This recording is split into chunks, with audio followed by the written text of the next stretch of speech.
渴望就可能，心动就发生。本节目由酷爽带感点燃无限渴望的百事可乐冠名播出。好品牌，好价格，上天猫。本节目由天猫赞助播出。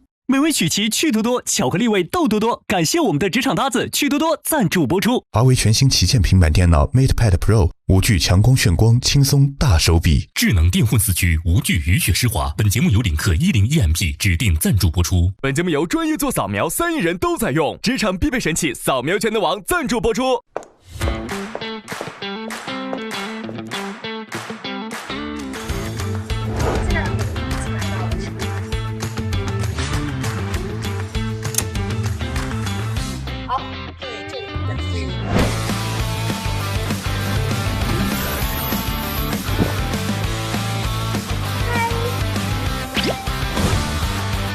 观众朋友们，请看大屏幕。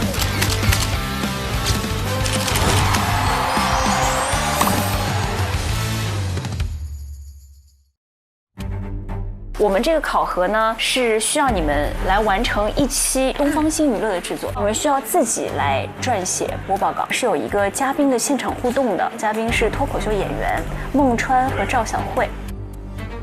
我们两个要采访胡先煦，我没有采访过明星。所以熟悉嘉宾特别重要。是的。你们在争一个 offer， 这个剧关于一个 offer， 所以找到某种连接。有些问题可以从你们现在的真实的困惑说。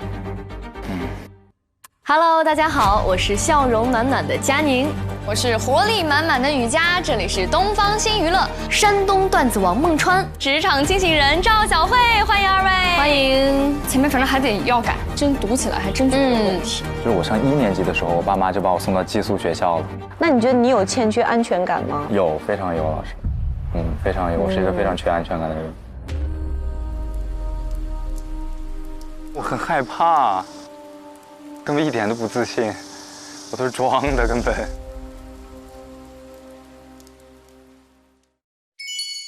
Hello， 要进来聊吗？可以啊，老师。走。子泰现在情绪稳定？情绪稳定啊，老师。行，反正现在把他给释放了就，老师您知道蛮快。对我那个随时收集一些反馈。鲁豫都知道了，王悦还不知道。老师很关心我们。老师太关心我们了。老师，我想请您看一看，我是把它最后放在这儿了，我觉得这样。他把它弄到本里了。可以。就是您觉得有哪些问题？您觉得还是有点太笼统，您可以跟我说一说。您看啊，你们前面关于这个新戏的，光你个人的就已经问了5、6个问题了。然后我不知道这个待会儿没看子泰的哈，就老师，我们两个的是一样的。一样的，他这一份你也差不多有。我们都是一样的，我们两个是整到一起的。这个好，这个就非常好。对，因为你们是一个节目，共同的一个文案。挺好的。因为我刚才看了他们别的组的那个，就是大家都挺成熟，挺不错的。但是现场你们俩，记住，虽然你们此刻是共同被考核，但只要在场上2个人就一定是彼此成就的。就只有你们彼此拖着对方好，这个整体才能够更好。这个也是我俩昨天沟通的时候，我俩觉得挺默契的一点，就是我俩都没有画得很明。对，没有画。这个第一个是，然后第二个是我俩就是比较遵从自己心里说，比如说子泰是他很想问的，我又很想问的，然后其实这2个对我俩反而我俩都不一样。对，我觉得就是把在共同这个基础上，我们有各自的更想去探索的点。其实就聊出来就可以了。是。进入状态了。进入状态。你们现在紧张吗？我倒是还行，王玉呢？有点。王玉，你的问题最后再把它变成你自己的话的时候，不要大，所以我要求你把你所有的问题变成一个生活当中你们聊天的那个语境，就是你不要太限于说我自己想知道什么，或者我自己要达到什么目的，就是你不要去追求你认为的深度。这事儿还是会有点压力大。你在这里吗？不行，很好紧张。别紧张，有我呢，兄弟。天塌不下来的。Trust me， Trust me。子泰又元气满满了，反过来了。我们两个会配合的无比默契的，玉哥。咱们可以准备走了。好嘞，我们两个我们准备好了，老师。那我们走了啊。好，好嘞 See you later，拜拜。上战场啦！老师，您有没有什么缓解紧张的方法？我其实每一次上场前我都会紧张的，但那个紧张是特别好的，有时候没感觉就特别糟糕，就今儿啥感觉没有。我一紧张就想扇自己。这是什么？不是，这是什么习惯？就是想赶快说转移一下痛感。哇，到了耶！这个是我们录制脱口秀的地方，我看见都会紧张。来，我们走吧。哇 OK， 哇，这是我待会儿待的地方。哦，这是你们的主场。可以。这个我笑死了。我们那个节目叫《遇见他们》，对他们把那个 WO 给我弄掉了。是，我说遇见他们是一个全女的访谈吧？太逗了，这个到今天这个梗非常好，适合今天，的确。The man， 这个肯定为你们今天特制的。4个男生。你们俩自己选择，你们愿意想坐哪儿？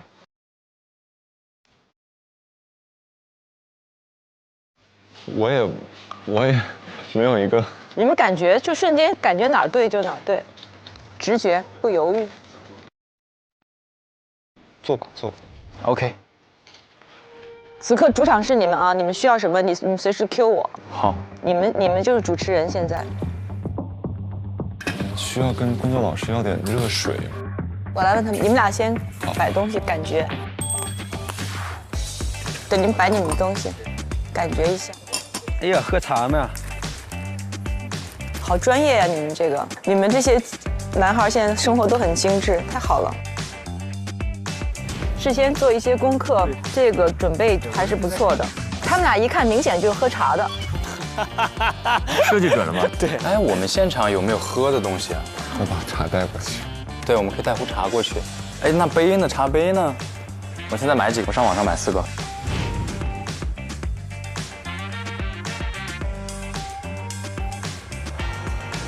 你平时是喜欢喝茶吗？确实也喝，但我不喝花茶。我那天还很疑惑，为什么给我弄了个花茶？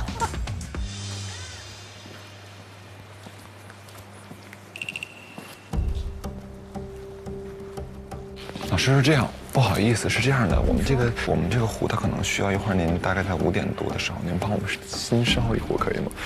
因为我刚才没有考虑到，就是其实我们还要等嘉宾一段时间，但可能这个等的过程中可能就凉掉了，所以可能麻烦您得5点多后，5点的时候您帮我们烧一壶，我们后续可能会用，好吧？麻烦您了啊。他们在现场考虑的很周到，这个还是很不错的。咱们把灯试一下，3、2、1。那就我简单的开个小场，然后我接那个状态即可生成。他们还有几分钟下来了，差不多，好，应该也差不多准备好了。好 ，Come on， 子泰，你是不是要出来了？哎呦，帅，好冰，是不是？走吧。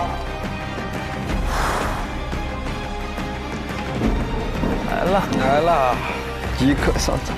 加上这个氛围，整的好像混世魔王来了，这个太吓人了。这方案不够逗啊！年轻人有想法，交给你俩一定行。我来加点豆，再加点豆，还是不够豆啊！那就来一大桶趣多多，更多口味，更多豆。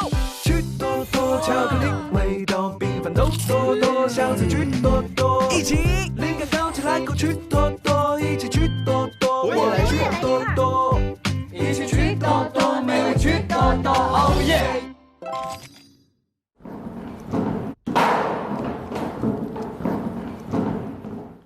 嗨 ，Hello， 嗨，你好，哎，先生你好，小胡，幸会，啊，你好 ，Hello， 你好，这位老师，哎，你好，你好，先生你好，哎，导演你好，你好 ，Hello， 我是王玉，然后是阿泰，对，你好，我们边走边说吧，来，你们入座，好，你们今天是主角，别，拜托两位了。我们是串门的。你要走了是吧，鲁豫老师？我在旁边看，这边是你们来。那你们就好好聊，我在旁边看你们。谢谢。好品台，这是一个要把所有的真话都说出来的一个地方。对，场子交给你们了。好嘞。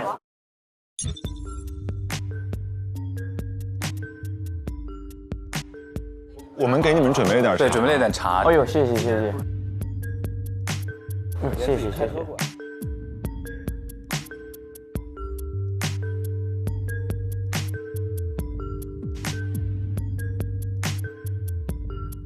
你们俩可能需要想一个怎么开始，不用一下起范儿，大家都紧张，自然的开始。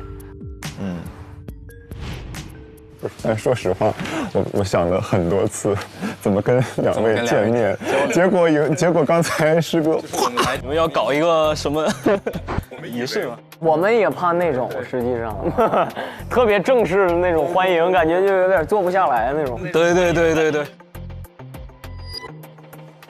咱俩都是 INFP。哦，导演您是 I 人吗？我 I。哇，那咱们4个 I 人今天4I 漂亮 ，F4 太好了。你俩谁是中戏的？他是中戏的。哦，你是中戏的。我是19播的。哦，那咱俩就差1级。对啊，我是22播本，我是中传的。对，我是08级的。大师哥了08级吗？2校友，2中传 ，plus 2中戏。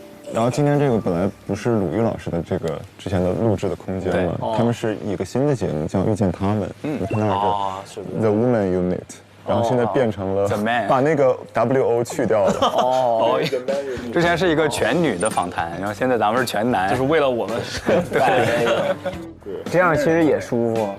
对，就我们不会有很多隔阂，没有我了。因为你们目前还不具备跟嘉宾之间这种个人的熟的关系，所以考虑共同连接。有时候共同的连接、共同经历，可以让我们获得很多提问的权利。胡先煦，天津人。你们都哪儿人呢？我是河北的。你河北，你是哪儿人？我山西人。山西人，哟。哎，师哥。我四川人。我四川人。他。河北就是驴肉火烧，对，是吧？我是最喜欢驴肉火烧。天哪！四川是兔头，咋他主导的？先煦是好主持人，哇塞！火锅兔头，对。然后山西就是刀削面、醋，对，老白分。聊特好，就这么劲儿开始啊！你们随时 Q 我们，随时都无所谓。没开始吗？随时一直录着，一直录着。我们可以随时开始，就是如果想聊聊，我们就再聊一聊。打个板儿。行，3、2、1，Go！ 来 ，OK。那今天其实这个导演跟先煦今天来，其实是因为有一部剧要上嘛，叫《即刻上场》，其实跟我们两个现在的境遇特别像。对。聚焦的是律师的行业，然后也是这种一群初入职场的年轻人在那里竞争一个 offer， 跟我俩真是一模一样。看到我俩的紧张是不是？我俩一开始还想说，如果用一个词总结我俩现在的状态，就这2天的状态，因为录制还是蛮辛苦的。对，真就是即刻上场。即刻上场，真是，天哪！所以其实我俩今天也就是抱着请教的心态来，而且是真是有很多心里话，真的是想跟大家交流。不得不说，不得不箭在弦上，不得不发。箭在弦，确实是。我其实特别想跟大家分享，就是我觉得这录节目其实有点超现实。咱实际工作中可能不会有这么大的密度，对，这么大的强度，因为它还是要考虑一个观众的。是。然后其实我本人是不喜欢任何比赛。因为我觉得比赛这件事特别残酷。今年我刷新了一个看法，我身边有好几个朋友说他特别爱比赛。谁？这名字我就不透露了，说他享受比赛。你看，其实奥运会就是有很多人就是热爱比赛，享受比赛。那你刚说不爱比赛，但其实像剧中的角色嘛，江晨他其实不得不面临这种跟别人竞争的这种问题。那你就是怎么带入这个角色？你觉得？这个就不得不提到我们优秀的编剧张威老师和我们特别可爱、特别棒、专业的导演邓科老师，他们在这个前期工作就已经给我解答很多东西了。但是我们在前期围读的时候，我跟导演和编剧，我其实提出了我对我这个角色的一些不解之处。他们特别积极的去给我答疑解惑。作为一个演员，其实你比如说我们演的要是主持技，我们可能更好抓一点。但是作为一个职业的演员，去演律师，抓一个律师，这个我有时候抓不住的。因为你第一次演律师。对啊。对。然后他们就给我加了很多能让我抓得住的东西。然后包括导演也是，导演有一次在现场，我说你在埋头稀稀疏疏，你在那干嘛呢？他说我在给你写。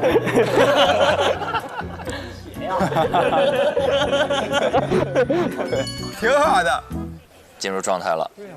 对啊。而且尤其是哥，你刚才说到，其实你不太适应这种竞争，但是尤其是这个又是律师，然后他还得在这样的一个环境里跟别人竞争，有没有说在这个角色里边会觉得 OK 哪一个地方或者他哪一个竞争的环节你很不适应？其实我是适应，我觉得我不喜欢的原因是因为我参加过太多比赛。因为我小时候就是参加很多比赛嘛，我觉得很残酷。然后包括拿第一当然很开心了，但是在我经常看第2名的小男孩在我旁边哭泣，是一种小小的凡尔赛。不，我也拿过第2、第3，我也拿过不好的成绩，我也拿过什么铜牌，甚至什么参与奖，我也会在旁边哭。然后我还记得我以前精心准备的一个说快板，一个选段。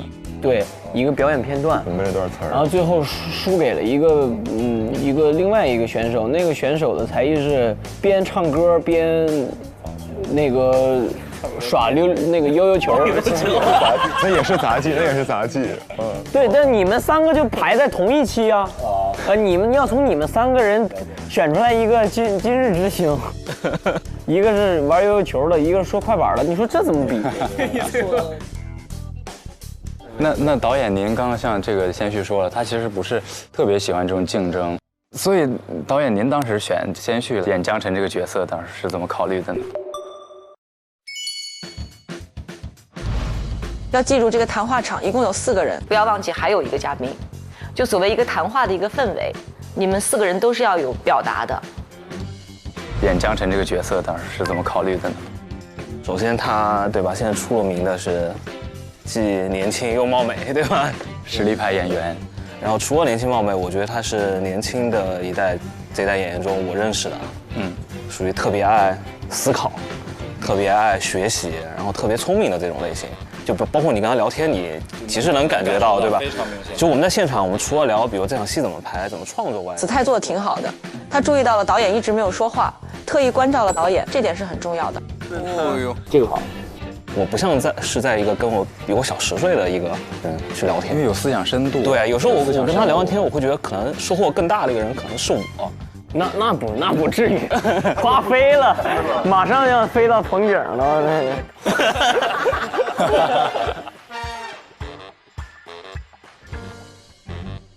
因为其实我们2个也相当于刚刚步入职场嘛。其实我们有的时候啊，就是刚进来的时候，觉得不论是面对同事们，还是说面对我们的代教老师，面对我们的领导们，其实有很多很纠结，就是你想表达，但是又不敢的那种纠结。导演您懂吗？就是跟谁？跟代教？就是跟代教以及跟同事们，就是在处理关系的时候，就是我想知道，就是江辰在剧中他会不会有我们一样的这种苦恼？江辰没有吧？江辰一上来就去跟律所的主任打招呼了，要不然明天吃顿饭啊。他的那个出发点和他的那个逻辑是，我想在你这儿工作，你告诉我你的要求是什么，我会尽我最大努力的去完成。所以它是一个平等的对话。对，其实我们之间的很多，比如我们跟领导之间的这种痛苦或者不敢张口，其实是我把他们想象的太差。那不，也有神经病的领导。这个咱得分开谈啊。这种性格你认同吗？就是如果说真的作为胡先煦本身，你认同江辰的这种性格吗？我这方面我是认同。你是很赞赏他这种性格？我是赞赏人人平等这个概念。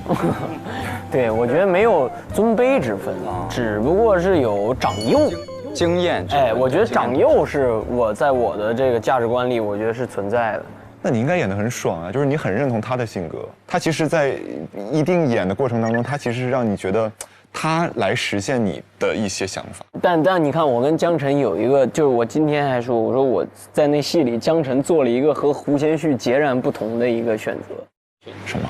这个事儿呢，让他作为江晨很苦恼。但是作为律师，他必须得把这事儿完成了。必须有一个妥协。对，在他的这个性格底色里边，他说我爱这个职业，这个职业必定是要做出这样的妥协，要把自己往后放，把自己的职业性往前放。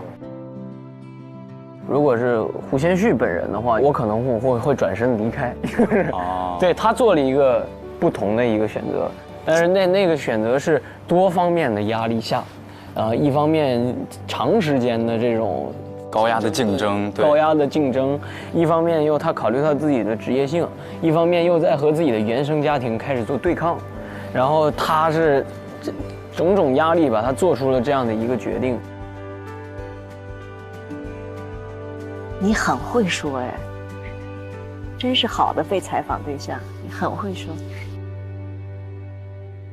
我听完你说以后，感觉你更像哪吒的性格，就是我要去。那倒也不是，因为我其实工作很长时间。而你是11岁就开始。我说实话，我们必须要面对一个血淋淋的事实是，其实小演员在这个行业里是不被尊重的。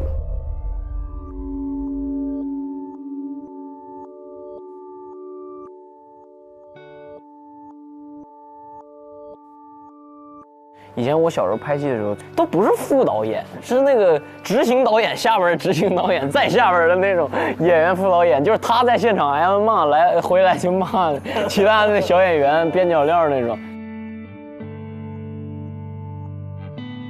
当时你会很需要这个机会，而且你太小了，你也不知道怎么反抗。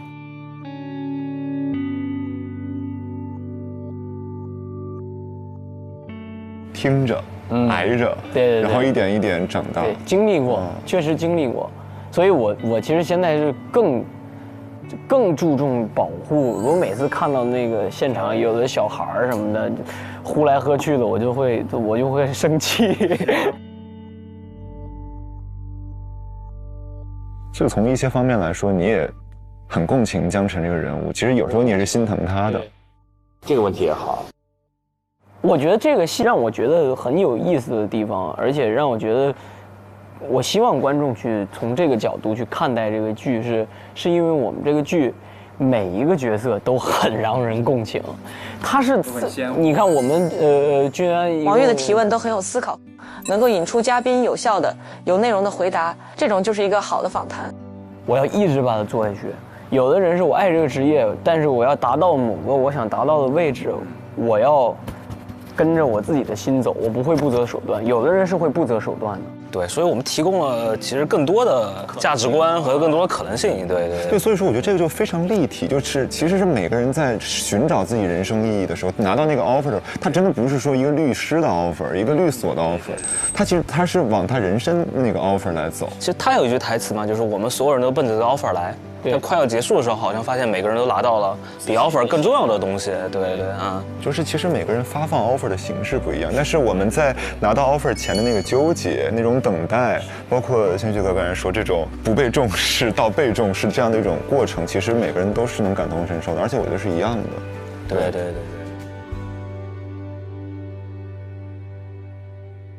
子泰是不是已经很久没问问题了？这一段是王悦来主导的。哎呀，我觉得现在我特别期待，对，但是我还会想到整个这个剧，我会想到一个关键词啊，就是其实还是有这种竞争的。其实你们包括可能2集、3集就会有一个人淘汰，就会有一个人加入，其实竞争是弥漫在整个这个剧里边的。但我们其实也会有这种竞争，对不对？那其实我们挺想去跟大家请教一下，不管是江晨也好，还是任何的这个选手也好，他们会面对各种竞争，那我们怎么去处理？我们是不是面对一种相同的困境？这个问题有点过于深度了。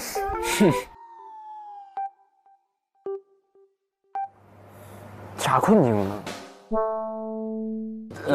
就是他是想说，你看我们两个今天跟2位的这个对话，既在考核我们两个既是搭档，也是竞争关系。我该如何平衡我自己心里，我又想赢，又是我的搭档的这种。哦，我也懂了。是我们要面对共同的困境，就是既要合作又要竞争。我自己拍下来，我觉得这是一个特别难的事儿，它很难。这帮小孩就在那个律所打生打死，完了之后还回家一块涮火锅。但是这不是我俩吗？哇哦，一锅看着就好香啊！我来尝一口。算了，第一口奖励给你吧，玉哥。哇哦，so sweet。厉害，会做饭，好吃的很牛啊！这不是我俩吗？这不是？对，没错，你俩在那这上说，对，我俩。其实我一直有一个困惑，就是其实我上大一的时候，我觉得主持这个事儿还挺简单，因为无非就是我上去拿着手卡念念稿。但是我现在就是你看进了台里工作之后，或者在参加这种节目，我会觉得主持这个事儿我越来越难，敬畏心会越来越强。对，我觉得他越来越害怕。我拍戏也有这种感觉，演戏这个事儿是不是也越来越难？越来越难。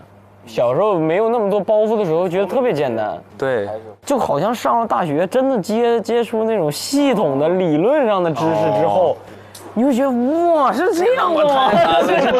不能再那么干了。对，然后它会辐射出来很多新的东西，比如说你又得开始学剧本分析了，就这个事儿评价体系变多了，对吧？反而更有时候更犹豫了。他们4个人的聊天有一种专属于年轻人的谈话场。我们是一帮年轻人，真的在拍年轻人的事儿。对，拍纪录片有的时候都会动一些恻隐之心的，更何况拍剧呢？我们都希望这些年轻人最起码的快乐。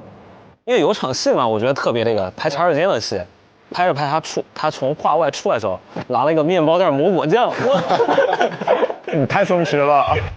我老是给他一些新的，你要拍到一半偶尔加一点别的东西。因为之前我其实真正见面之前，我其实还给蒋老师打了个电话，我说那个您印象里的谦虚哥是啥？他说就是聪明。他对我好像一直都是这个评价，就好像除了聪明没有别的优点。而且王玉跟子泰配合非常好，是相互拖着的。你能看到王玉在主控节奏。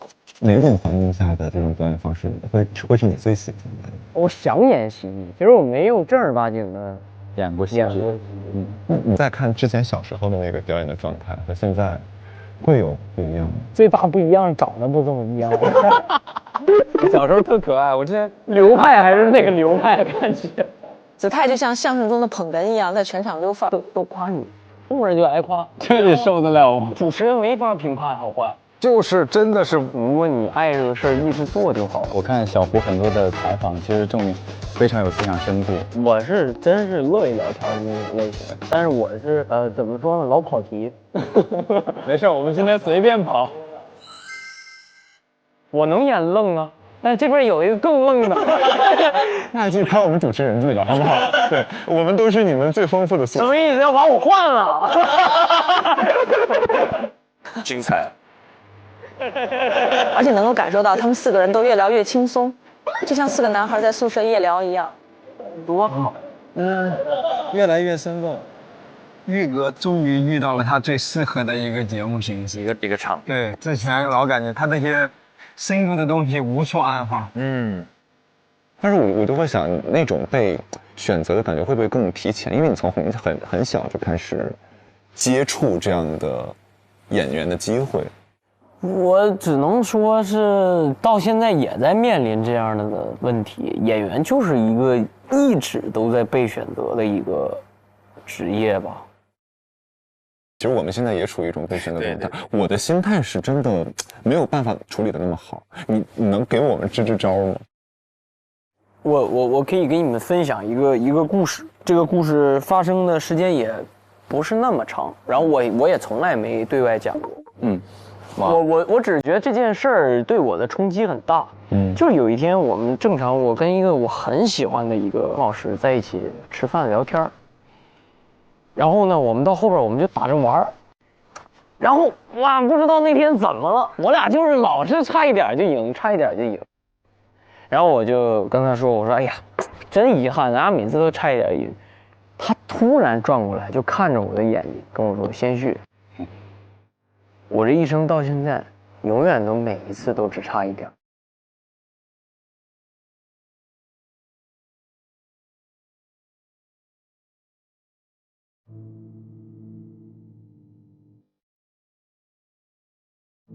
我当时差点我就哭出来了，我当时马上就要哭出来了。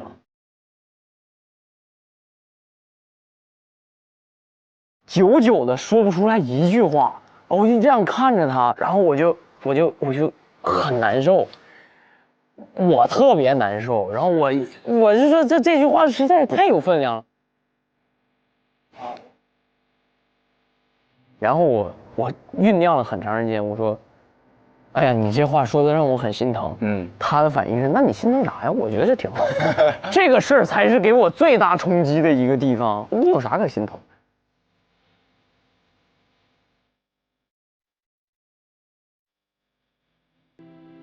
这不很正常吗？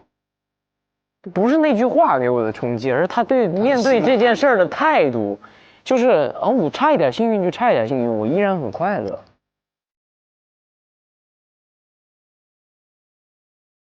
这也是我们真正向往的一个姿态，和这个世界交手的一个姿态。就咱俩零蛋就零蛋吧，我感觉今天已经很快乐了。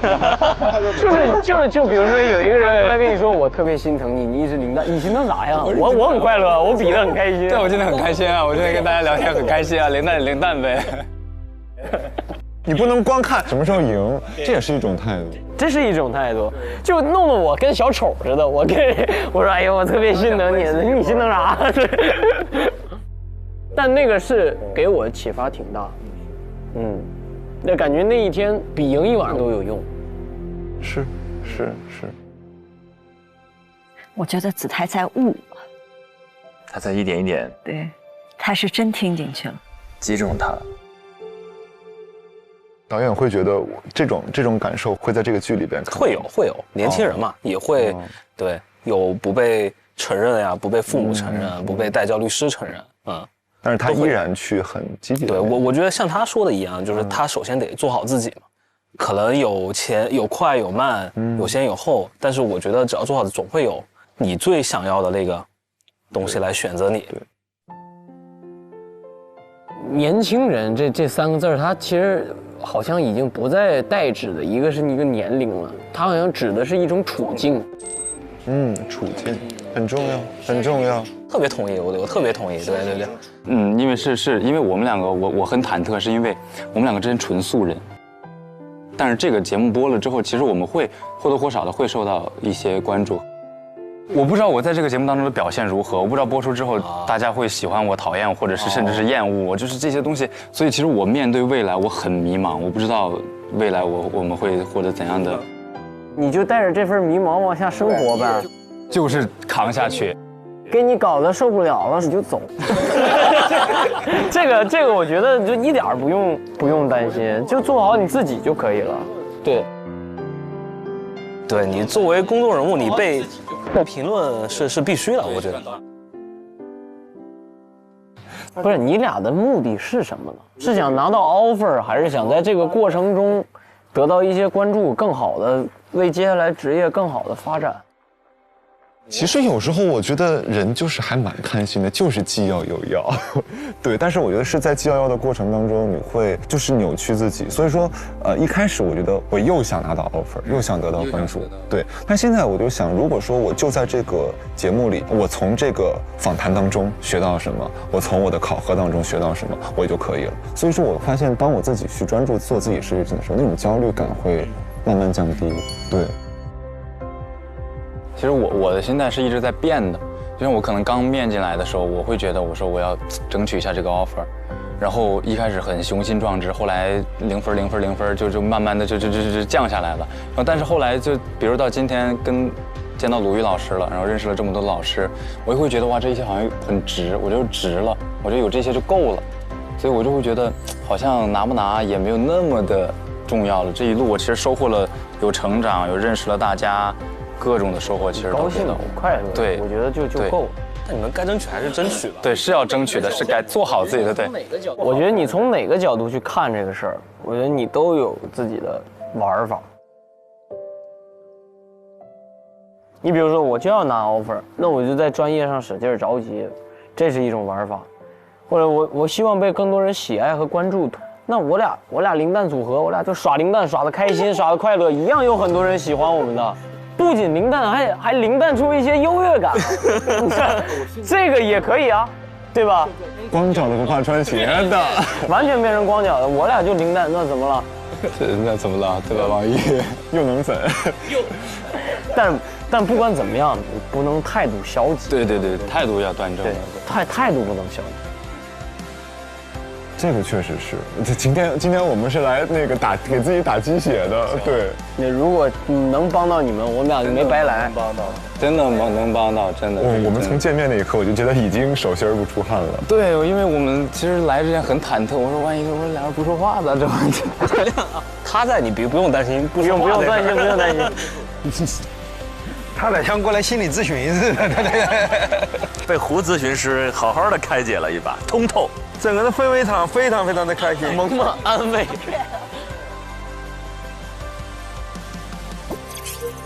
结束了。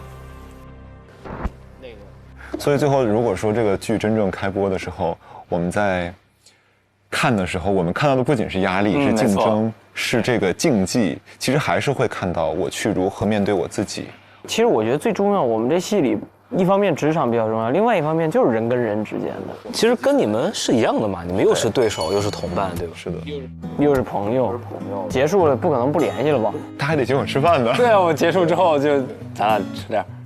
我一定会跟我身边的朋友们广而告之的，告诉他们，你们在这个剧里边不仅可以看到竞争，也可以看到自己面对自己的一种人生态度。对。而且今天真的很感谢两位。期待即刻上场，然后也期待你们播出之后得几分。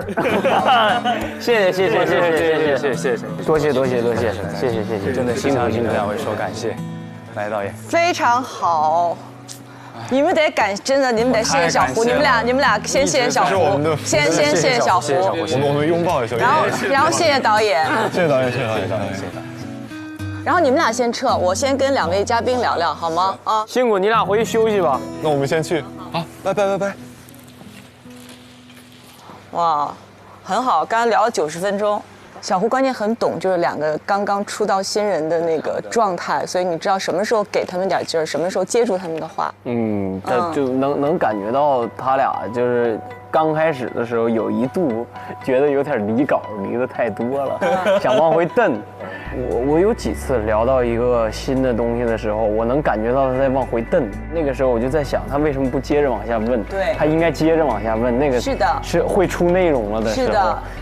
然后，但是我又能理解他，确实可能被这0分困扰的有点多，他想完成他的那个主线的那个东西。对，因为有些时候他们其实也不敢，就第一次他们也不敢，就不知道我往下挖那个分寸感是什么。我觉得他俩准备的也非常好，问了我们很多，我们真正想找机会去输出的一些东西，我感觉你是不是影响王玉挺多的？我刚刚有一度幻视，我感觉是你坐在我对面，我感觉有点像那个感觉。我其实也不希望这样，但是我把我的很多的工作的方法告诉他们。就比如说我此刻我就是不行了，我此刻我就是紧张，我就告诉你，我说小胡，我现在就是紧张。那你瞬间你会跟我共情吗？我觉得真的他俩很厉害了，已经很厉害了。他们俩特别好一点，特别就真诚，很真实。对，我觉得他们俩今天已经忘了他们俩要比赛这事儿了。你有这个感觉吗？对他们俩之间是彼此成就的。对，所以这个状态我觉得挺好的。对，阿泰完全今天在给那个王玉在溜缝，我觉得而且溜得很好。哎，你这个感觉我觉得特别对。我觉得这就是放下竞争之后，真的在认真的在做事儿的时候一个好的一个状态。对，就他俩，我刚才在聊的时候，我其实也偶尔的会想着主动的客观一点去评论这俩哪个在专业上更好一点，完全没法评论。其实没法。你到底是说，你就好像说相声捧逗哏一样，到底是捧哏重要还是逗哏重要？他们俩其实还挺适合做个搭档的。对，他俩好适合搭档啊！真的。不像第一次合作对吧？不像第一次合作，他俩感觉很熟了。对。而且他们俩是从接咱俩开始，我就不觉得他们俩那个竞争的火药味重，一点没有，就互相插缝的做欢迎，做完欢迎做开场，做完开场正式聊，也一直在互相插缝。他俩这回确实也是该他们得分了，感觉。该了。真的，别耽误你下面的工作。好，谢谢。哎呀，你太好了，小胡。以后可以约一个长的。可以，真的。聊他个4个小时，绝对可以，你绝对有的聊。走。你们俩今天呢，我觉得合作的很好。我跟你说，能够剪出一期很不错的。哇，一定是能剪出一期，就是你们这个能够谈话的感觉，这个松弛的感觉是挺好的啊。你要知道，有时候就是为什么，比如说不是一个人对2个人，就2个人对2个人，他互相之间的配合特别重要的。你们可以考虑来个组合以后。真的吗？真的，因为没有一个年轻人谈话场。好像还真是。是。挺好。我今天一看你们表达状态，我觉得就它很像一个就是谈话的一个感觉。你们是年轻版的《锵锵三人行》。哇，这个评价评价很高了，这个评价非常高。走，咱们还上车回去。 Let's go。 哇，不，这一段访谈咱都安静下来了，它真的内容还挺好的，因为你想看，饱满充分，精彩。我觉得最终拿到 offer 的是胡先煦老师，在这个表现当中，已经剪的很多了。我们那天我回去之后，我嗓子都哑了，大说啊。 精彩的部分哇！而且我理解的为什么先煦刚才也来说，他们俩难分伯仲的感觉。对呀，我也是看了才想起来，他们一个在那溜缝，一个在那儿做内容。你说这你怎么分呢？而且最关键是他俩拿的提纲居然是一模一样的，完全在打配合。而且因为他俩人的配合，整个场子的气氛也非常的融洽。 然后也很火的，大家聊天聊的也推心置腹的，我就觉得这个就已经不是某一个人的功劳或者某谁的贡献大能决定的了，就一定是大家通力合作才能呈现出来这个效果。我觉得当然嘉宾好有关系啊，有关系，有很大关系。但是他们在现场真的是有一颗心，叫做我的确有这个困扰，我就想跟你分享这个困扰，我想从你这儿得到一点东西，所以我觉得那个状态导致那个谈话场就真的变成了一个谈话场，而不是主持人在表演提问。对，就。 你记得那个之前采访伊丽静的时候，是不是很多在表演提问的？对，所以我觉得这是非常难得的。哎，他们内心那个真实困惑的那个部分，是他们在原有的提纲里就有的吗？在看前2个 cut 之前，我觉得可能是稿子里没有的。我看完前2个 cut 之后，我觉得可能稿子里也有，感觉他俩老在设计我呢，不知道为什么。我大概的判断，他们的稿子里是有这一批问题的，就有自己处境的问题。我觉得他们在鲁豫身上学到了一个特别重要的东西，叫问真问题。你知道有很多主持人采访的时候会问一些他们觉得有趣的问题，而不是发自自己内心的真的好奇，真的想问。所以真问题是特别容易搭建谈话场的，因为你立刻就会知道问问题这个人是真想知道，他是真诚的，就他内心是真有这个困惑的。所以我认为他们真的学到了采访的一个非常重要的精华，叫做问真问题，不要表演问问题。但是其实挺难的。我自己的感受里面有非常难的难点，是在于我自己内心的真实困惑，跟预期受众大部分人共同的真实找共情点嘛。对，它的重合度有没有够高？有的时候可能要足够的经验。所以你得找到那个有共情点的真问题，就变成了好采访。大多数人的困惑的那个是最难的。所以这才是那个高手带教的价值，对吧？是，他们上了多么重要的一课。对。不过刚才在整个聊的过程当中，有一个瞬间让我印象很深刻，是先煦说的那一段，那一句话震撼时刻，说每一次都只差一点儿，但是我的整个人生甚至都只差一点的那个瞬间，我很想知道你们在自己的职场中有没有那种被一句话砸懵了，留下浓墨重彩的一笔的这种印象或者经历。李诞有一句话，就是说这一句话点透的那个瞬间。李诞一直说我是一个社恐，他是第一个说我社恐的人，因为他经常会带着我去见一些朋友或者是啥的，然后我大部分时间都会拒绝。他说你要学会享受这种状态，你要享受大家在聊天过程中你可以不用去付出的那种状态。你要相信一句话，叫这个世界上你值得无缘无故的爱。他说你就相信他对我好，就是因为我值得，我不需要知道为啥了。那你不要再去深挖他对你好了，你以后要怎么着？他是不是图这图那？他是不是你因为你做了这件事，因为你说了这句话，他才对你好？他说你不用想，他既然对你好了，你就相信他当下就是没有原因的对你好，他就觉得你这个人值得他对你好就好了。当时确实就会让你放松下来嘛，就会让你更坦然的去接受别人对你的善意和好。这句话对我的影响还挺大的。你后来相信这句话了吗？相信了，越来越相信了。世界上就是有无缘无故的爱。对，就是这是个没法用理性去判断和接受的一句话，但是你要感性上一点一点去相信和接受它。哎，这是我问你个问题啊，就好比说那个，我要是对你特好啊，然后有一天我求你一件事儿，那件事儿呢，在你的能力范围内，但是会让你为难，你会做吗？我以前的我会做，但现在我会非常迅速的拒绝。其实接受了这一句话，还有一个东西就是，我也接受无缘无故的失去爱了。就是你接受这句话，你就是两面的嘛。你接受了无缘无故的爱，你也要学会接受无缘无故的失去爱。就是你敢于失去和敢于接受，我通过这句话都在学习的一件事情。就是你只拿属于你的那个东西就好了。因为你有时候会让你很为难的那些关系，会让你很纠结、痛苦的那些关系，他们都是有原因的，都不是无缘无故的。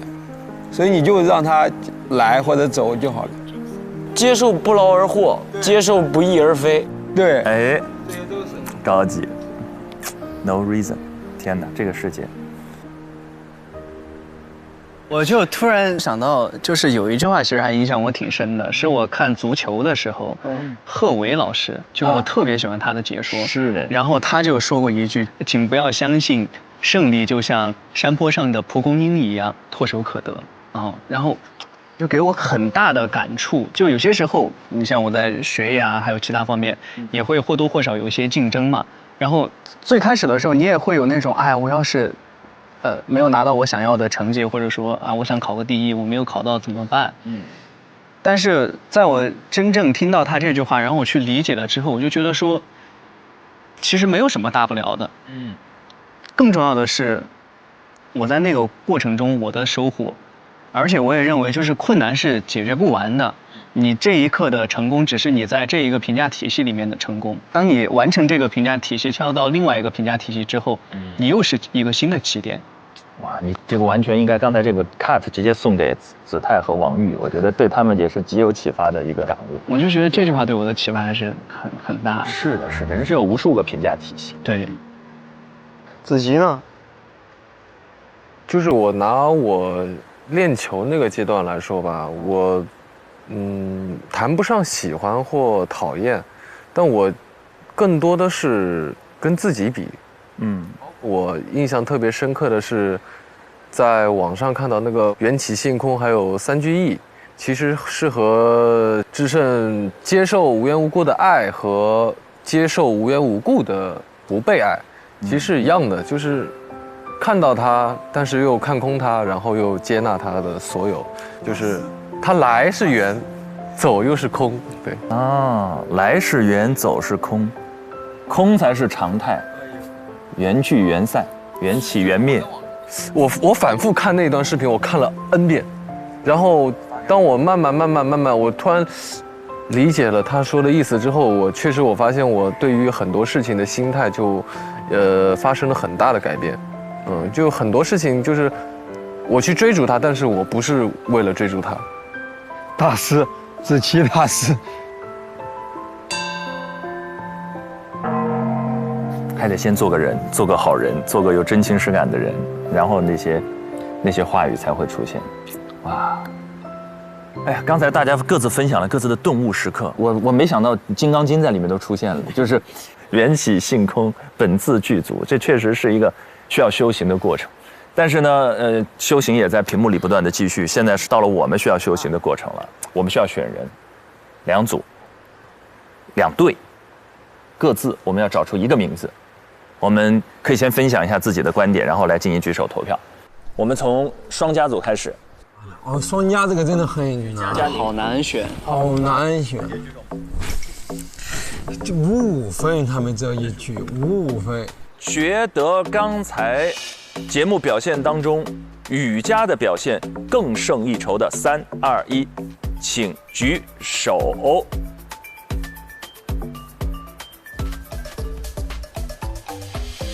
4票，我的天！我觉得首先来说，这2个真的是各自只是发挥出来了不同的特点，没有所谓的谁输谁赢之分。然后因为我是脱口演员，我能带入到，川儿哥跟小慧的那个语境里边，我会感觉我在那个语境里边跟雨佳聊天会更放松、更轻松自然一点，因为雨佳可能是松弛下来了。他更把自己放在了一个聊天的一个环境里，而不是作为一个访问者或者是一个交流的一个作用存在的。所以说我感觉在那个聊天场里，我会更喜欢雨佳一点，所以我就会把这一票投给雨佳。我是感觉确实像志胜哥刚刚说的一样，他们2个在就是前面的娱乐新闻播报上面就是风格的差异，然后后面的话我会觉得说雨佳师姐她在接一些问题上面会更自然，然后方向也具体一些。然后还有的话就是我观察到的，在结束之后，他也是一直在跟嘉宾进行这个互动，然后询问他们的感受。老师们觉得刚刚的聊天还挺轻松的吧？还好啊。他是一直在跟他们进行交流，直到他们电梯关门之后。所以说，我愿意把票投给雨佳师姐。这个细节观察得很好，细节很棒。对，因为其实这个也是我举手的一个特别重要的原因。你像那个最后送嘉宾去电梯的时候，然后雨佳走在前面一直在聊天，然后佳宁其实是往后落了一点。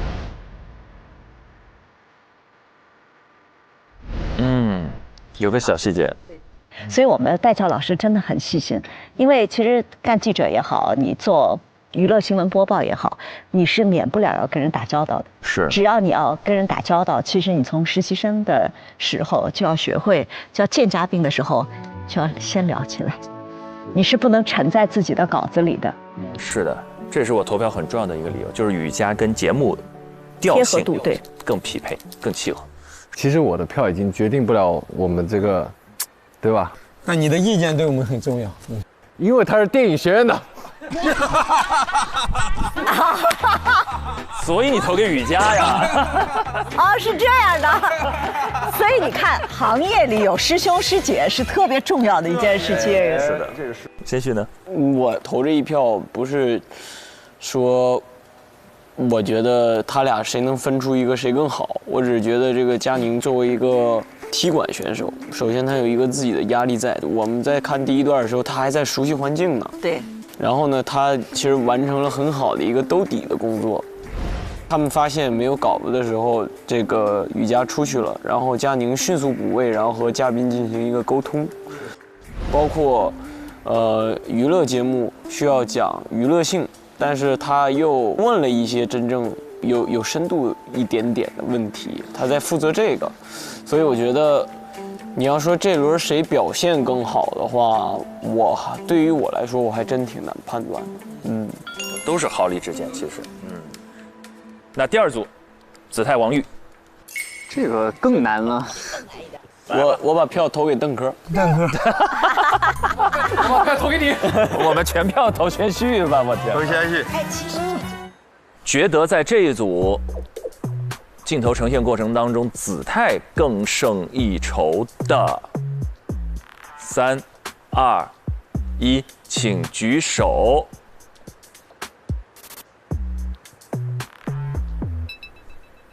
哇，这么平均，这么平均，3v3，很少出现这种情况。那这个理由就很重要了，就我们各自陈述理由，然后看能不能说服一下好，我们现在马上组成辩论队，正方3辩就绪，稳了。3打3，第2轮2打2，最后1 v 1，1打1。我的天哪！我先聊吧。一辩发言。我觉得首先他这一轮，我发现他有一个很重要的一个东西叫做积极。他这一轮非常积极，无论是找代教老师去询问建议也好，还是去查找资料，以及在整个的谈话场过程中，他主动的去捋主线，然后主动的去把这个深度拉齐，或者是然后跟嘉宾去有各种各样的互动呀，准备各种各样的东西。我觉得这个过程中是我看到不一样的王宇，他把他自己的那些在其他地方可能不太合适的那些特性，在这个场合中都把它变成了一个更好的一个东西展示给了我们。所以说我看到他能够有这么一个转变，所以我这一票可能投给他了，投给了他的积极和改变。我方派出一位辩手，我来吧。好，因为我这个是最不客观的，因为这个选择是我亲临现场。对，但如果我作为一个纯被访谈者的话，这个紧张会给我一些压力，会让我更去积极的调动，非常有点怕冷场，所以子泰给我的那种安全感，会让我在心里给加分。他们2个人都在这个场子里面特别的优秀，如果你不把它当成一个考试来看的话，真的没有办法去分辨出谁输谁赢，因为2个人的分工不太一样。他们是相辅相成、互相成就的。但我如果把它作为一个考试的视角来看的话，我会因为觉得说，可能王玉在播出的视角承担了更多主线的这个任务，承担了更多这样流程上的串联，我会把这个票投给他。拉主 key。但是有没有可能子泰他也可以做主 key， 但是他发现了王玉在承担主 key 的这个角色的时候，他甘愿去做了一个捧哏呢？有道理啊！你就开始靠幻想来辩论了。幻想，这是叫做合理推断。合理推断。3辩，全林老师。我给王玉这一票的原因是因为你的问话。你在那个访谈里问说你们到底要什么？你们要的是那个 offer， 还是为了上这个节目得到更多的关注，让自己未来的职业道路更顺畅？对吧？这个问题问得非常的现实而精准，黄金问题。对。然后呢，说到那一部分的时候，你们有没有注意到子泰的眼睛红了？他眼眶又红了一点。对，他还捏了一下眉。所以他重新思考了一下自己要什么，他在认真的聆听。如果在难分伯仲的情况底下，一个人的内心已经有了收获，那请允许我把分儿给另外一个人。这也可以。姐，善良是善良，不一定准确呀，姐。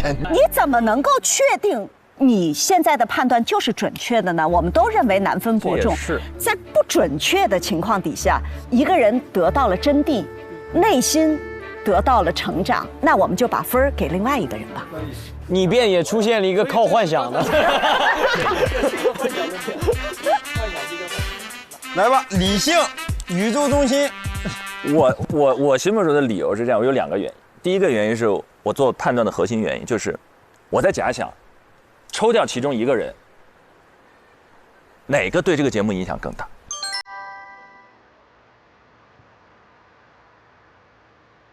假设把子泰拿掉，这个节目更不成立一些。就子泰他在里面的那种困惑，他的那种灵动，包括他在中间不断的看起来只是串联的作用，但是他奠定了那个整体谈话场的基调，他让这个谈话场成为一个青春的谈话场，然后他的那种真实的困惑和那种就不藏拙的那种真实，使得对面2个人彻底的打开了话匣子，愿意跟他来聊。但是王玉如果拿掉，我反而觉得可能影响没有那么大。王玉有非常大的进步，但他没有解决他身上我感受到最核心的一个问题。他之前产生出的问题，我的观感并不是深刻，是模糊。他的表达会给人留下一种模糊的深刻。在他那种模糊的深刻对面，子泰是一种很灵动的真实，而灵动真实赋予了这个青春谈话场以灵魂，这是我给子泰投票的原因。我要是你们，我都改票了，我要。所以我们现在要进行最后一轮投票，这一轮的投票直接决定我们的盖章。觉得子泰更胜一筹的，请举手。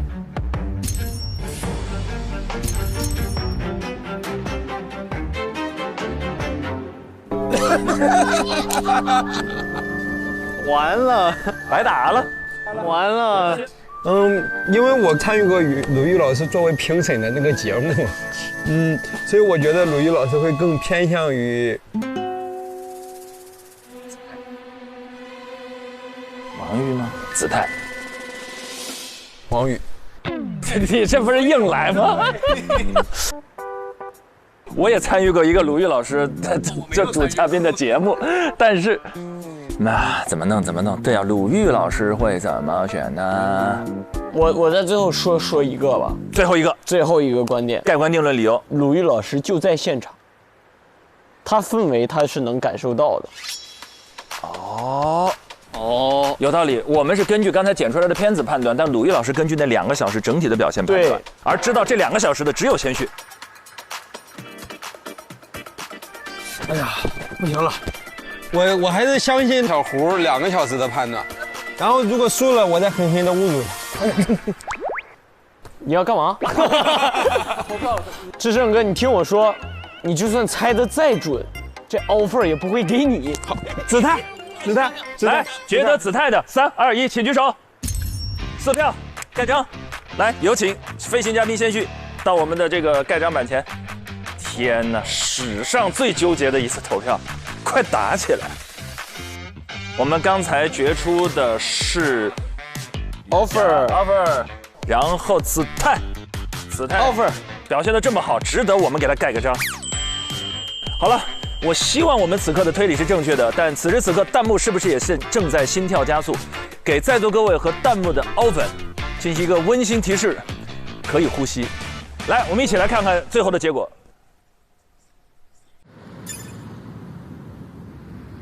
看看我的外卖到哪里了？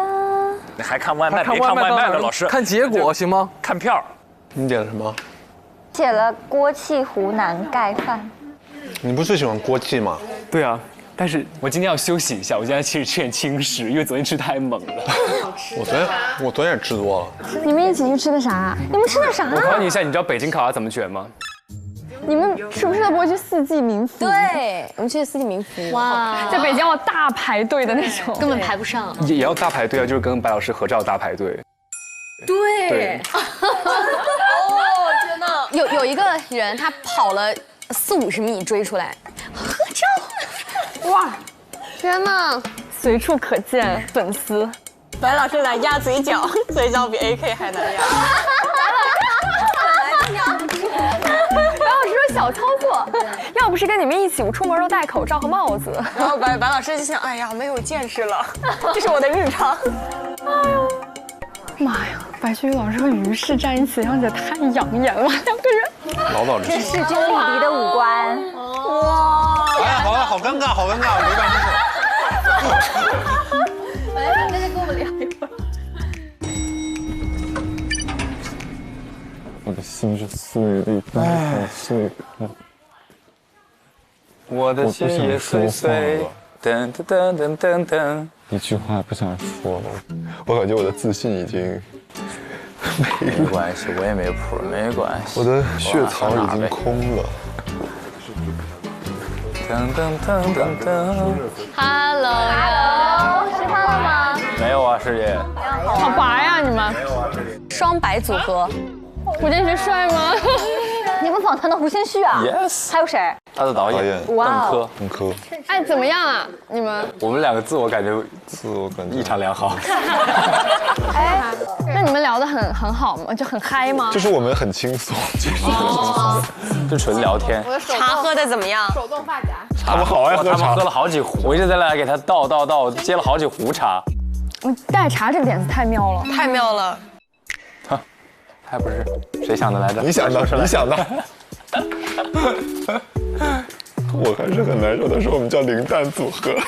你叫什么？零蛋组合。没关系。那这个组合不应该还有一个我吗？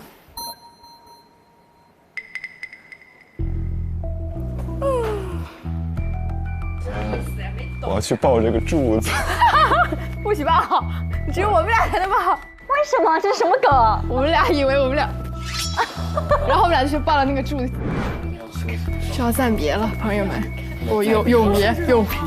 你不要说这种话，你快敲一下这个木头。这是铁，一左一右。结果没事，不是吧？谁都不能抱，这个桌子只有我们。完了，他抱柱子了，他又有玄学分了，那又有。哦，有玄学分。完蛋了。晨晨老师来小会议室。Hello。到了让我们纠结的时候。我觉得那个咱这么纠结，导师们也得打起来。也很纠结，还真是。导师们辩论会开一场。你这组很关键，因为你这组2个男孩都是0分。今天他们其实表现的我觉得挺好的，就有点像说相声的捧哏跟逗哏。你说谁更好？很难，那很难，很难。所以谁是捧哏，谁是逗哏？观众如果看不懂这个努力跟技巧的话，你从直觉上你会觉得王玉好像更表达的更多。有没有说在这个角色里边竞争的环节你很不适应？有一种我离真实的这个更远的我在剧本上，他说就是这个就是这就是演员的。但子泰其实依然有他绝对不可或缺的作用跟功劳，但是依然对，不可或缺。作为律师，他必须得把这事儿完成了。然后子泰某些程度他那个抹缝抹得特别好。这个到时候咱俩可以期待一下，到底是哪个事儿。所以这个真是得琢磨，这个真的太难了。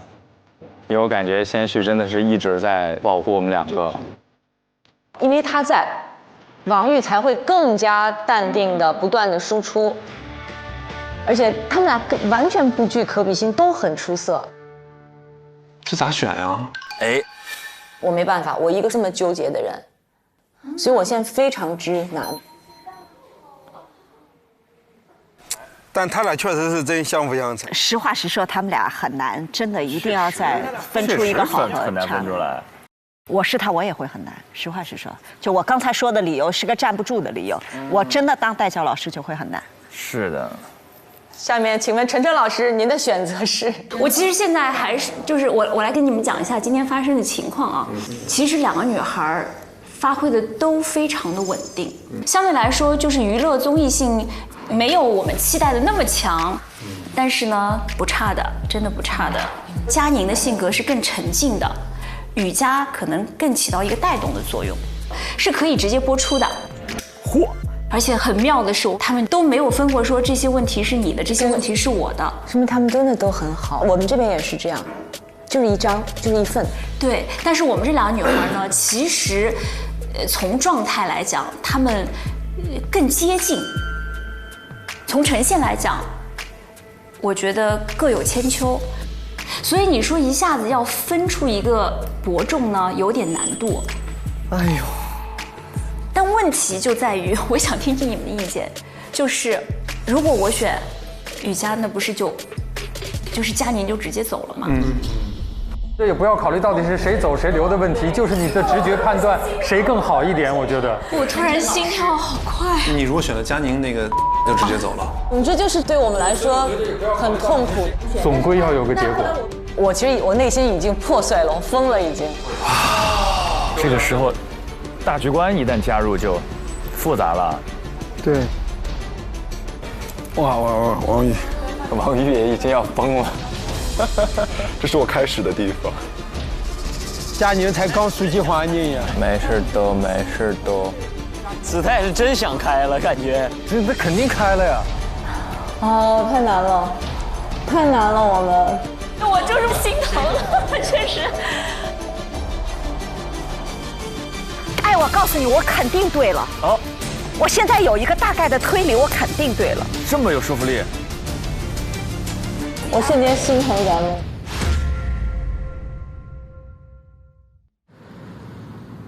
早也是一刀，晚也是一刀。好，走吧。嗨，老师。啊 ，what？ 来了。好，现在到大会议室集合。啊 What？ 别整了。我真是有点。哎呀呀！提心又吊胆呢。哇，老师们已经做好。好吓人啊！好吓人。好，大家都到齐了。每当我们在大会议室聚集来宣布结果的时候，大家都知道，就意味着可能会有人要离开我们这个实习的集体。哇，不要！所以呢，接下来就到了宣布结果的时候。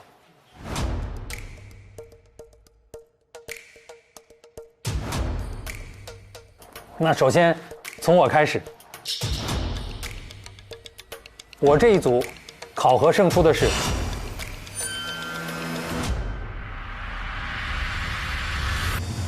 玉林。我们早知道了，都知道了。白老师，通过今天他们3个人从头到尾观察下来的结果，我认为表现最出色的是杨凌伟。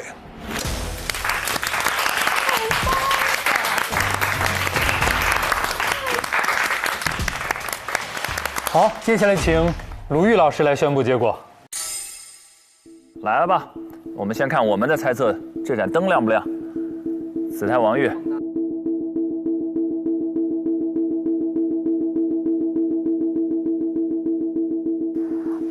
我这2天被子泰和王玉一直感动着，因为最感动的一点就他们俩虽然是彼此有一个竞争关系，但是从前期准备到现场的配合，完全是在彼此成就和托举对方，这是让我最被感动和看到希望的一点。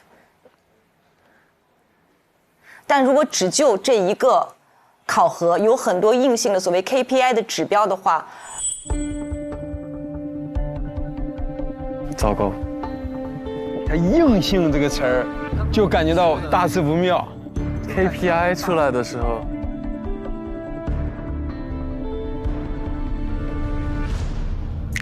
非常难以选择，那我最后就是选择的是王玉。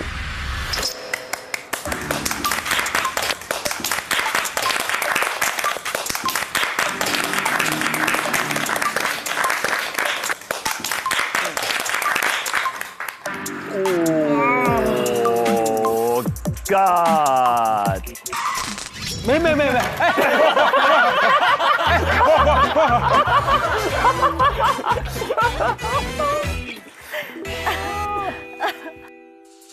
如果你让我只能够按这种 KPI 特别简单粗暴的选的话，那就是王玉可能更从显性来说，它更符合很多就是能够量化的一些标准。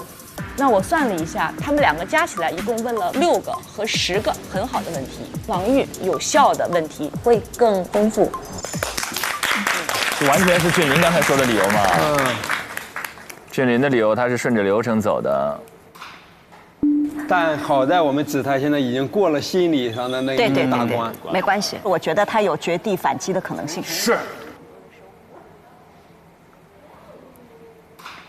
接下来请陈晨老师来宣布结果。那如果按照我们之前所定的规则，佳宁如果在这一组当中胜出，也就意味着踢馆成功。那我们实习生当中得分最低的将会离开这个实习的地方。啊，子泰呀 ！Oh my god！ 那如果佳宁踢馆失败，没有在这一组当中获胜，那就是佳宁离开。佳宁。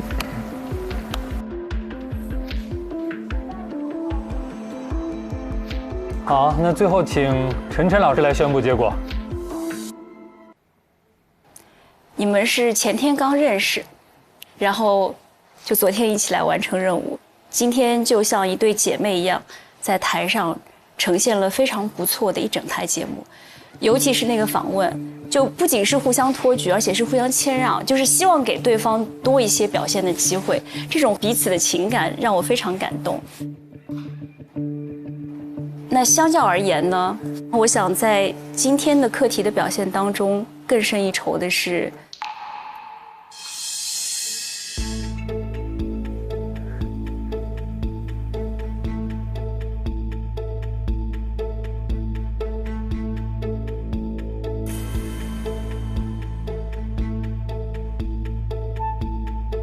今天的课题的表现当中，更胜一筹的是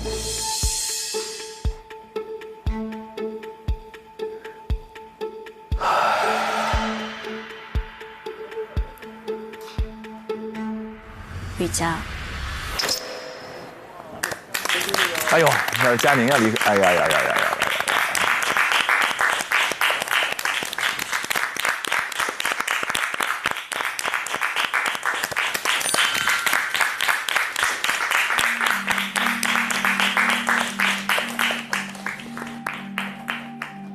好，刚才4组都已经宣布完这一轮考核的结果了，那只能很遗憾的宣布，佳宁这一次踢馆没有成功，好吧？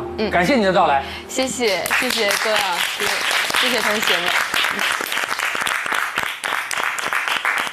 谢谢大家，拜拜。谢谢老师，抱一抱。佳宁这真的挺可惜，很棒很棒，继续加油！抱一抱陈老师，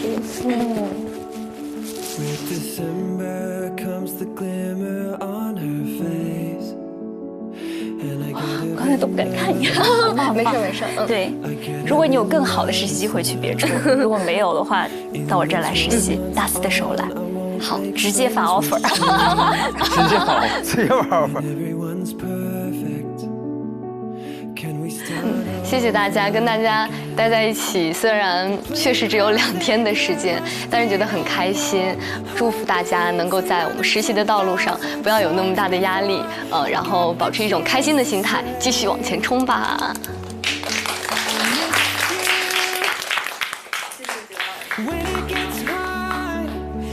拜拜，拜拜，拜拜，拜拜。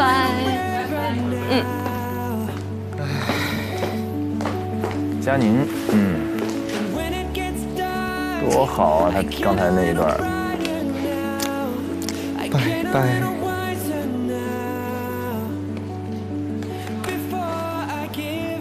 他这波澜不惊啊！哎呀，但是你想哦，就佳宁都已经那个主持人大赛可以进前36，说明这次我们的选手就确实厉害，起水平太高了。对，起点太高。对。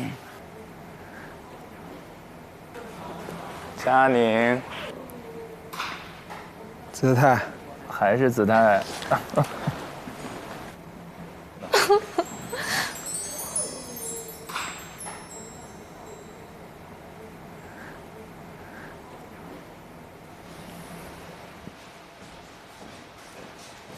你干嘛？你一看我就就是如果很想你走的不是你的话，那走的就是我。没有。是的，是本这样的。来就是没有。刚才老师都干啥？没有，我刚才都很坚强的，然后猴子他红着眼睛过来看我，干啥呀？哎呀，老师，咋回事啊？大家就是，不要，开开心心的。哎呦，天哪！来，干啥呀你？带着我们22级的往前冲，可以的，你可以的。咋了？佳宁还是有很多收获的。对，没错。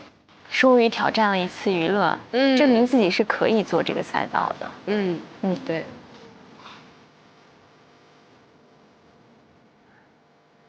你的舞台不这个赛，谢谢姐姐。工位又空了。哎，是啊，真是。谢谢大家，快去，大家忙该忙，别让佳宁在这儿尴尬了。子泰确实心里情绪最复杂，因为差一点是他呀。唉，其实你来我真的很开心。是的，我看到有那么多熟人，我也很开心。拜拜，姐姐，都还没好好了解你。是的，没事，我们下次有机会再见。好的，拜拜，你们加油。拜拜，佳宁，拜拜，拜拜，姐，超棒，姐。嗨，叔叔好，阿姨好。哎呦，爸爸妈妈来接。他这2天没睡好，让他回去多睡点觉。你也是，好好休息休息。那我上车了，拜拜。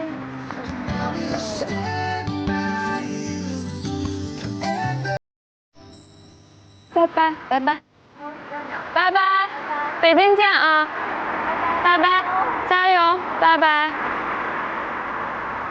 唉。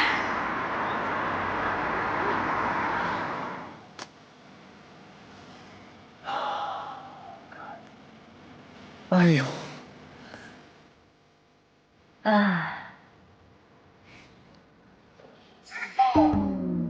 那佳宁确实挺可惜的哈。上午才开始看房间，看这个工作间，然后下午就。所以选对手有多重要，你想？全林老师之前跟我说，他之前挑的那个对手，但凡挑任何一个其他人，可能结果都不一样。他挑了一个在这个播报赛道上真正最强的雨佳，第2次又是雨佳，但雨佳也是真厉害，一个人横刀立马，最后2战2捷，将这个踢馆者。虽然我们这一次这个灯没有点亮，但我一点不遗憾，我们给子泰点了一盏灯，我觉得挺好。而且刚刚咱们这么多人给他投票，说明子泰已经不是0分了。是，而且我们不是情感票，我们是踏踏实实从表现、从他的发挥，认认真真的分析给他投出来的这一票。对，我们是真的觉得他棒，喜欢他的表现，也希望不管怎么样，子泰看到这一段的时候，要真的对他自己刚才的表现，不要再那么深的内耗、自责和所谓的反省之中了。我刚才开玩笑，我想说的是王钰也很棒，我纯是出于一种我当时个人对他们2个那个场，那个所谓气场也好，磁场也好，那个场的那个感受，我投那一票。其实鲁豫老师说的是对的，非得按一个硬性 KPI 去看待这个事儿的话，那王钰应该做的更多。是的，但是这个多等于有效吗？其实也不是那么的确定。哎，但我觉得你这个意见特别重要。你知道，做一个访谈的人，就身上的气场让被采访者觉得舒服是特别重要的一件事。是的，因为否则上来他其实就是抗拒他。没错啊，就很难建立互相的信任关系。因为其实访谈是先信任了，然后你才愿意说嘛。对，是的，对。但是最后时刻，子泰他还是被一股极强的、深深的无力感笼罩着。4战了，他已经经过了4次考核了，依然是0分。他不是不优秀，他也不是没有进步，这是为什么呢？我经常会有那种深深的无力感，我更多的是对于自己成长的那种无力感，就你做这件事情，你的审美已经高于你的能力之后的那种无力感。就你总觉得这件事情可以有一个更好的结果，但你发现你怎么着也做不到了，甚至在那个时候你都不知道你要做些什么能达到那个东西的时候，那个无力感还是挺强的。你只能靠自己慢慢的去做一些你力所能及的事情，期待这个量变能达到那个小的质变。我很多时候经常会是这种。同样有过甚至我会说出来，我知道那是对的，我明白，但是我就是做不到。比如说我们在声乐上面一个什么样的技巧，我知道什么样是对的，但我就是找不到。上课的时候我就会说，我说我知道该怎么做，我不是说你说了之后我不明白，是我明白，但是我就是做不到。脑子到了，脑子到了，就是你找不到那个他所说的那个点的时候，你就很难去，就像哥说的，你都不知道该怎么办。表演也是，我的表演的逻辑是我在脑子里演一遍，然后我复制我脑子里的那个画面演出来，但是我发现我脑子里的那个胡先煦面部的表情、肢体的动作，真实的胡先煦他做不出来我脑子里胡先煦那种面部肌肉结构，做不出来那个表情，情感达不到我想象中那样的时候，不知道怎么push自己到那个地方，不是情感浓度的问题。你说是能力问题吗？是脸上哪个肌肉都能动啊，但是怎么样去达到那个画面呢？就你审美到那儿了，但你人到不了那儿，这个特别奇怪。你们的那种无力感其实就叫做，就是我想做到，但我做不到。但子泰的那个叫我已经用尽了全力，我全力以赴，甚至我自己对自己的评价还可以。但是我还是0分。所以它其实是一个怎么看待一个竞赛的结果的问题，对吧？有一件事情是改变过我的人生观，就08年奥运会，有一个美国的打50米射击的那个选手叫埃蒙斯，对，那哥们儿在最后一发之前大概领先第2名3点几环，就你知道他们的差都是0点几环嘛，所以基本上你打个7环你就赢了嘛，最后一枪出来。全场都震惊了，4.4环，所以他就生生把奥运冠军给丢了。后来我就去采访他，我说你会觉得特别遗憾吗？我就代入感，就是如果我是他，我就遗憾死了，对吧？他说：“嘿，全世界有60几亿人，我是第2名哎，我是第2名，我有啥好遗憾的？我们享受这个赛场就好了。”我会失误就是赛场的一部分，接受它就好了。他说这句话绝对不是挽尊啊，就你能看见他眼里就我是第2名，然后他的太太就来拥抱他，你知道吗？就那一刻我就觉得说，哎呀，我们就从小都被教育说，你如果是第2名，你就应该反思。但其实我们从来没有享受过，叫60亿人里面我是第2名哎，就我们没有享受过那个状态。当时的您为什么要问出这个问题？因为这就是我觉得我们的理想不如他的坚定。我就会在意外界的评价，会在意说你同样的付出是否得到了一样的回馈。是的。哇，老师，你说的我脑仁都炸开，我现在一个字已经听不进去了。我觉得你说的太有道理了。哇，我现在脑子还在回味这句话。所以我又回到我们第1期我说的话，就说你今天做一个电视主持人，还是一个令人心动的 offer 嘛？就你在这个工作的过程当中能得到的东西，包括他们跟你的那一段访谈，我觉得一定是他们收获到的东西。所以在这个意义上，这个绝对是令人心动的 offer。绝对。你这个故事里最感动我的地方是那个太太的拥抱。就是那个比金牌要温暖多了，是吧？那我这一段希望我太太看到啊，下来之后咱多拥抱一下。这不是你真的想说的话。渴望就可能，心动就发生。本节目由酷爽带感点燃无限渴望的百事可乐冠名播出。购物、外卖、旅行上淘宝，万能的淘宝天天有优惠，纵享衣食住行、吃喝玩乐。这一期的 offer 就到这里，下一期怎样新的挑战，一起来看，不见不散，拜拜，拜拜，拜拜，拜拜。渴望就可能，心动就发生。本节目由酷爽带感点燃无限渴望的百事可乐冠名播出。华为全新旗舰平板电脑 MatePad Pro 5G 强光炫光，轻松大手笔。本周呢，实习生们将迎来新的课题，这个课题它跟老百姓生活息息相关。更重要的是，他们的作品会直接在上海电视台大屏真实播出。我来给大家说一下主要的考核内容。课题5的考核，关于民生新闻的采写制作。大家会通过新闻综合频道的民生栏目新闻方的微信公众号市民大爆料，获取近期上海市民的爆料求助，由实习生自己联系爆料人，进行现场采访、直播连线报道、新闻稿撰写、后期配音、剪辑，全流程。我们还是分为4组。非常不幸的是，我还会和宇哥在一组，当然是开玩笑的啦。我觉得就是看一下我们明天到现场怎么样会更加快速的把我们想要获知的信息全部都获取到位。要看到庞征雷厉风行的工作，咱们就直接莽过去问吧。对，我也觉得现场抓人吧。搞暗访太刺激了，这是我人生第一次，咱俩扮情侣是最容易。扮情侣了吗？扮情侣了。演戏，会不会会被这种？3、2、1 ，Action！ 这蛏子怎么卖啊？先拿半斤尝尝吧。但是鸡看来是已经卖完了，我们只能晚上再来了。往里走一点，怕他们跟出来。没有夸张吧？在他们看来，我们就是一对。快点，太好笑了。今天呢，我将和波波哥一起为老人们送上爱心餐。我们一起出发。这一栋好像是11栋。这个电梯渗水，它导致它渗水的原因是什么？我是用暴雨进去了，导致了雨水不断的往上流。那发生了这个事以后，物业也没有任何作为。你巡检了，你没有到位，就是你物业的失职，那你要承担责任。我觉得还是要给物业一定的时间，就是他们要生成一个比较正式的一个报告。7月31号到8月6号，我讲白了一点，就是写论文也已经写出来了。